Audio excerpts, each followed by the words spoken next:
that have not been enumerated yet and are normally away during day are encouraged to contact their LC1 chairpersons and give them indications of when best they can be enumerated before the end of the exercise. The public is further informed that the questionnaire is translated in 21 local languages and numerators have been selected in such a manner that they will be able to administer the questionnaire in such a language that the respondent is familiar with. The public is assured that everyone will be counted by the end of the numeration exercise. Census 2024, it matters to be counted. This message is brought to you by Dr. Chris Mukiza, the Executive Director, Uganda Bureau of Statistics, and the Government of Uganda.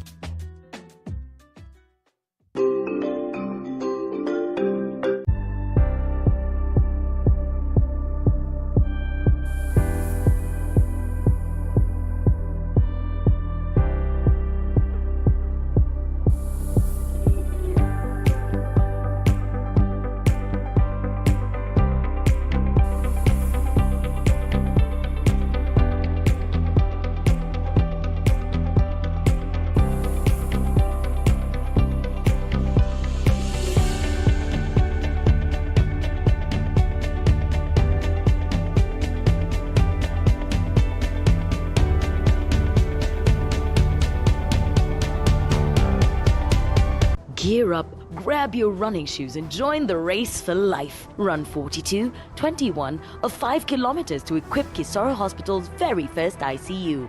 Then, after the finish line, groove all night at the ultimate dance showdown with DJs and performers from Uganda and Kigali. Secure your sport at virungamountainmarathon.org and be a part of history. Save the date, June 1st, 2024 at Shaza Ground, Kisoro Town. Race for a cause. Run for life.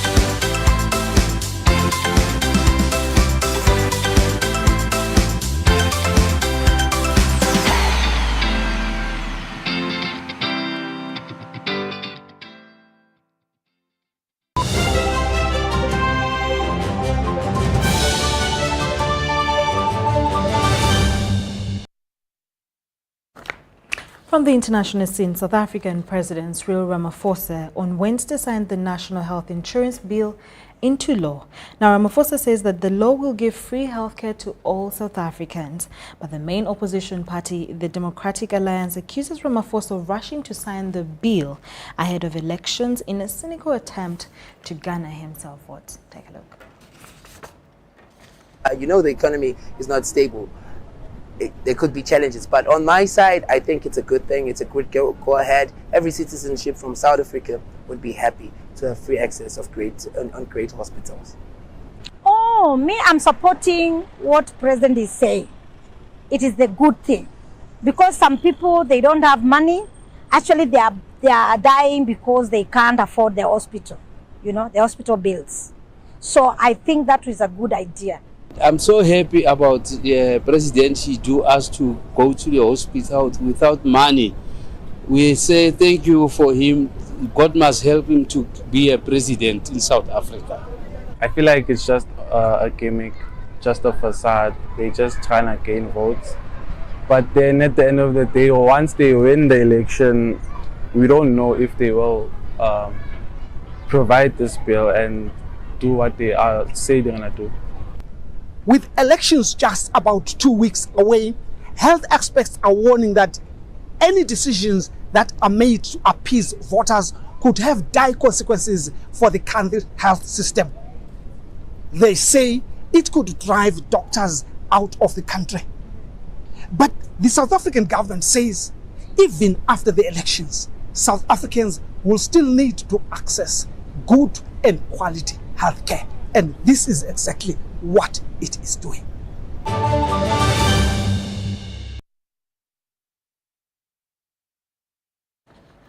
And in our sports stories, the First Lady and Minister of Education and Sports, Janet Kataha Museveni, has inaugurated a local organizing committee and 7 subcommittees that are charged with effective planning and executing a successful African Cup Nations 2027 tournament in Uganda. Take a look as John Ban Sentama reports.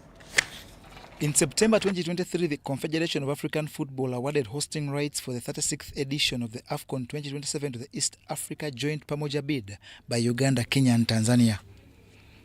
Among what had to be done in the interim was naming a local organizing committee in all the Pamoja nations, a task that has been accomplished for Uganda. The AFCON 2027 will be a maiden tournament of this magnitude in the history of the 3 partner states since its inception in 1957.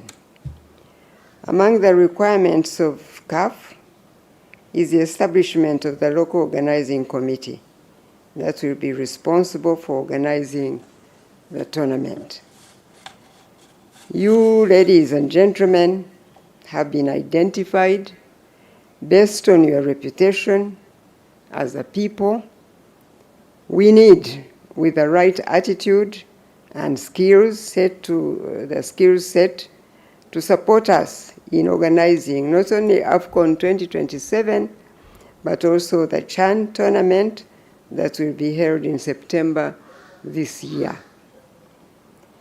The local organizing committee will play a crucial role in planning, in organizing, and executing various aspects of both the CHAN and the AFCON 2027. The AFCON 2027 Local Organizing Committee for Uganda is chaired by the First Lady and Minister of Education and Sports, Janet Museveni, and deputized by the Minister of State for Sports, Peter Ogwang. It comprises people of vast experience in different fields. These include the FA President, Moses Magogo, National Planning Authority Executive Director, Dr. Joseph Movawala, Sports Commissioner, Reverend Canon Dr. Duncan Mugumya, the Deputy Solicitor General, Pius Biribonoha, and Jacqueline Basemera, who is the Secretary to the Local Organizing Committee.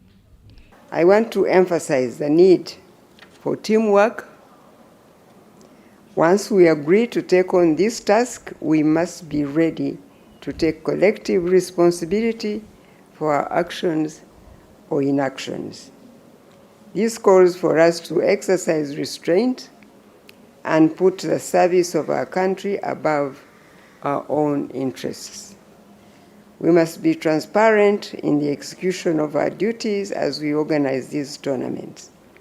And I wish to remind you all that all public resources will be accounted for.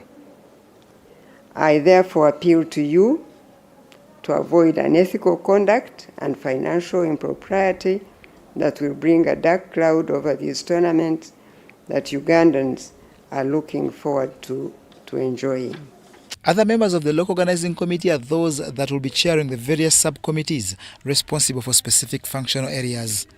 These include Brighton Barugahare for Government Services, Ambrose Tashevia for Infrastructure and Facilities, Justus Mugisha heads the sporting arm, Ronnie Kalema is charged with competition organizing, Dr. Bernard Patrick Ogwell in the Finance and Resource Mobilization docket, Rogers Biamukama is in Protocol and Hospitality, and Dr. Dennis Mujimba for Marketing and Communication. The State Minister for Sports, Peter Ogwang, acknowledged the First Lady's dedicated leadership and service right from giving guarantees to CAF on behalf of government, mobilizing resources, and close supervision, among others.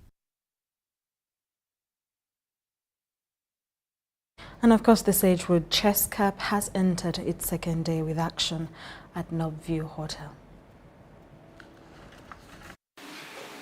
By the time we arrived at Nobview Hotel in Ntinda, players were contesting round 3. In the ladies category, woman candidate master Shakira Mpaire faced Hannah Zayan Maweje, with the two settling for a draw. I've played 2 tournaments so far, the Rapid over the weekend last week, and then this tournament as well. So I have 2.5 out of 3, and I'm feeling very good about it, and I'm feeling very confident that I'm going to perform very well. Though I'm using this one as a training for my international games that are coming up. Shiba Valentine Naisanga lost her game to pre-tournament favorite Penina Nakabo, but is optimistic she will recover and finish on the podium. The games get harder as the rounds, increase, but hopefully the training I've put in and the devotion pays off. In the men's category, International Master Arthur Segwanyi and FIDE Master Haruna Nsubga negotiated their round 3 games, but FIDE Master Bob Bibasa fell to Jimmy Balewa. So far, things haven't gone according to plan. I lost my 3rd round in a very painful way after dominating a little known Balewa Jimmy. But because I kind of underestimated him and I relaxed in a winning position and I fell for a cheap tactic and I lost. The Sagewood Cup has revealed spirited performances from youngsters highlighted by woman candidate master Sana Omprakash, who chose to play in the open category. Other teenagers that were impressive after 3 rounds included Caroline Nabidi, Hannah Zion Maweje, Sarah Nakariowa, Hailey Neo Michelle, and Patience Atela. The Sagewood Chess Cup continues on Saturday with round 5 and 6 for the open and ladies, while the juniors enter the fray.